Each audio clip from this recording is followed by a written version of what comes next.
Good morning! Happy Monday! Monday na naman guys.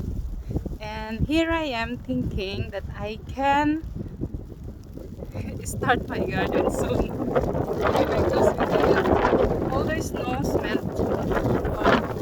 melted before. And now here we are again. We have a snowstorm here today. And tomorrow I think.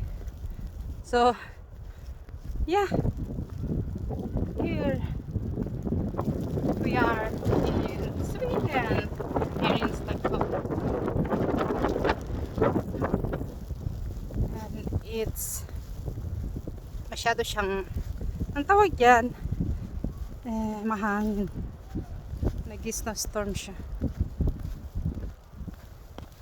Have a great day guys.